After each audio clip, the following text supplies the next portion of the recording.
TV Perú Mundo.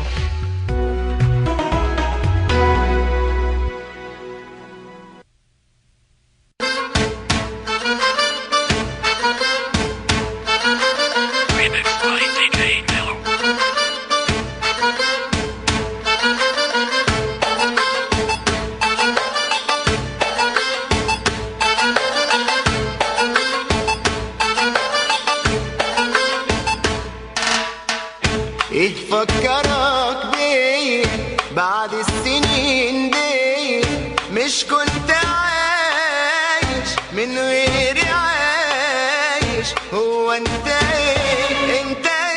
اشتقت لعالي خليك مكاني اللي رجعت تاني. Bien, y les contamos que la explosión de un coche bomba dejó 15 heridos en la frontera de Turquía con Siria, mientras que en Moscú los cancilleres de Rusia y Francia han dicho estar de acuerdo en eliminar el arsenal químico sirio, aunque no en la forma de lograrlo. La tensión se ha elevado en la frontera entre Siria y Turquía, luego de que activistas de la oposición al régimen de Bashar al-Assad reportaran la explosión de un coche bomba que habría dejado al menos 15 personas heridas. El explosivo detonó cerca de un punto de control rebelde en el paso fronterizo sirio-turco más importante, Bab al-Hawa. El Observatorio Sirio de Derechos Humanos no ha informado todavía de víctimas mortales, mientras que otros grupos de oposición afirmaron que el ataque dejó decenas de heridos e incluso muertos. En tanto, desde Moscú, los cancilleres de Rusia y Francia expresaron en conferencia de prensa que sus países están de acuerdo en la necesidad de detener el derramamiento de sangre en Siria. Además, sostienen que se debe eliminar el arsenal químico de Assad, pero tienen discrepancias sobre la autoría del ataque con gas sarín cerca de Damasco. Si nos fijamos en la cantidad de sarín que se utilizó, los objetivos y el equipo que se necesita y en otros aspectos, entonces no tenemos duda de que el régimen sirio está detrás de estos ataques del 21 de agosto. Fabius está de visita en Moscú intentando persuadir a Rusia para que respalde una resolución del Consejo de Seguridad que amenace a Siria con graves consecuencias en caso de no entregar las armas químicas. Precisamente hoy por la tarde, este organismo de la ONU se ha reunido para debatir una resolución que plantea el uso de la fuerza si el régimen de Assad no cumple con las condiciones del acuerdo. Se trata del capítulo 7 de la Carta de Naciones Unidas que los rusos no quieren tomar en cuenta y que podría retrasar la votación del documento. Por su parte, el nuevo presidente de la Coalición Nacional Siria, Ahmad Yarba, pidió a la comunidad internacional que efectúe una intervención firme para acabar con el sufrimiento del pueblo sirio. Dijo que la ONU ya confirmó el uso de gas sarín y que el culpable, Bashar al-Assad, debe ser llevado a la justicia para que responda por sus crímenes. Muy bien, y esta explosión con coche bomba en el paso fronterizo entre Turquía y Siria se da un día después de que el ejército turco derribara un helicóptero sirio en la localidad de Gubeci, a escasos 2 kilómetros del paso fronterizo.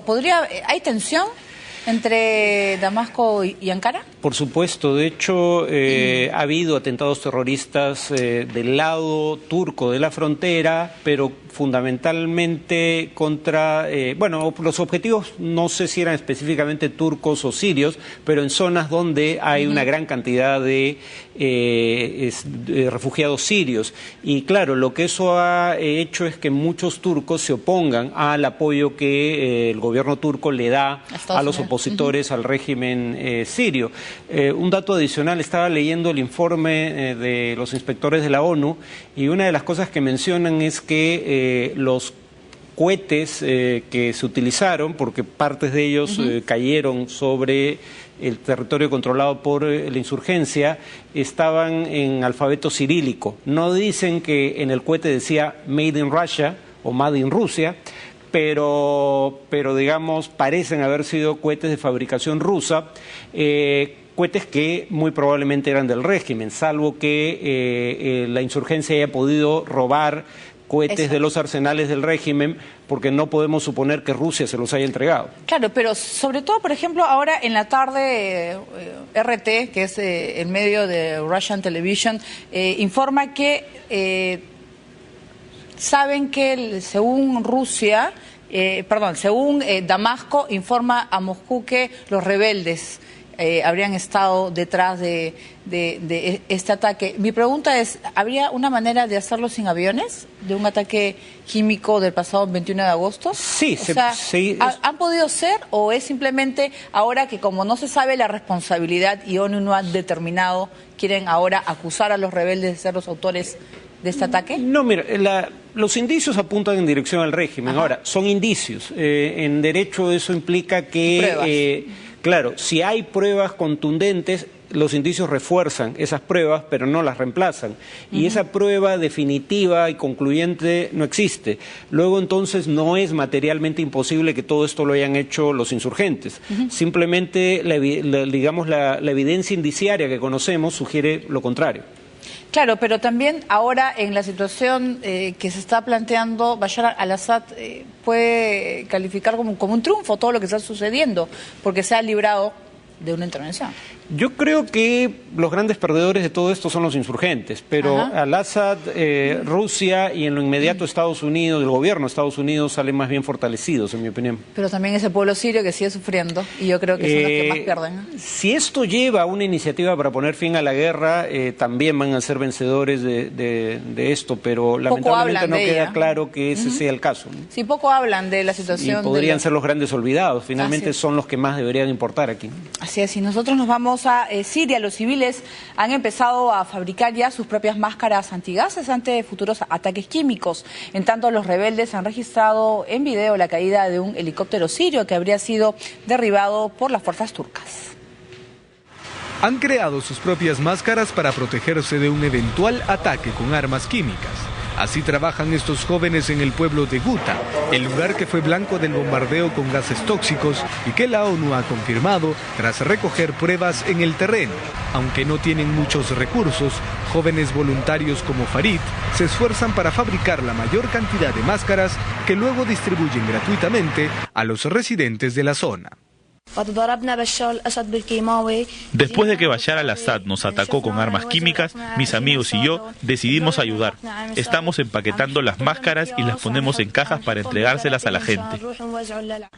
De otro lado, un día después de que Turquía informara haber derribado un helicóptero sirio que había violado su espacio aéreo, en Internet empezó a circular un video en el que se habría registrado esta acción militar.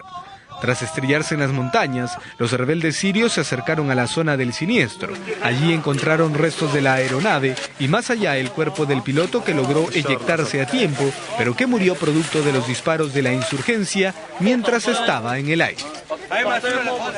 Bien, durante la próxima Asamblea General de la ONU, Israel y los Estados Unidos se reunirán para discutir el plan nuclear de Irán. Barack Obama también podría sostener un encuentro con Hassan Rouhani, el nuevo mandatario de este país. Benjamin Netanyahu y Barack Obama se reunirán a fines de septiembre para discutir la necesidad de ponerle fin al programa nuclear iraní. El primer ministro de Israel indicó durante un consejo de ministros que se reunirá con el presidente estadounidense antes de tomar la palabra ante la Asamblea General de Naciones Unidas la próxima semana en Nueva York. El camino para frenar el programa nuclear en Irán exige 4 pasos. En primer lugar, el cese del enriquecimiento de todo el uranio. 2, la extracción del uranio enriquecido. 3, cierre de la planta de Qum. Y cuarto lugar, el cese de la vía de plutonio. Las palabras de Netanyahu serían en respuesta a una información divulgada por un medio alemán sobre una posible oferta del presidente iraní Hassan Rouhani. Se trata del cierre de la planta subterránea nuclear de Fordo a cambio del levantamiento de las duras sanciones de Estados Unidos y la Unión Europea. Obama, que ha reconocido un intercambio de cartas con Rouhani, podría tener un breve encuentro con su homólogo iraní en el marco de la Asamblea General de la ONU, una reunión que, aunque tiene pocas posibilidades de celebrarse, era imposible imaginar con el anterior presidente de Irán, Mahmoud Ahmadinejad. Muy bien, vamos a hablar de esa reunión muy importante, ese primer presidente de Irán que se reúne con un mandatario norteamericano, ¿no? Creo que sí, porque obviamente con Ahmadinejad no existieron reuniones, pero si no me equivoco tampoco hubo reuniones cuando había un presidente moderado como el actual Khatami. o Hatami, creo que es el acento en la I. Tampoco se reunió con sucesivos presidentes de Estados Unidos, porque él estuvo durante 2 periodos. Y antes de la Revolución Islámica no había presidentes, había un Shah. Entonces, creo que esta va a ser la primera reunión entre un presidente de Irán y un presidente de los Estados Unidos, lo cual es, por suerte, un buen indicio. Y en la reunión del presidente de los Estados Unidos con Benjamín Netanyahu, ¿qué es? Hablar del tema de Bueno, Irán. se supone que la mayor amenaza, o el país que es el más amenazado por el programa nuclear iraní sería Israel.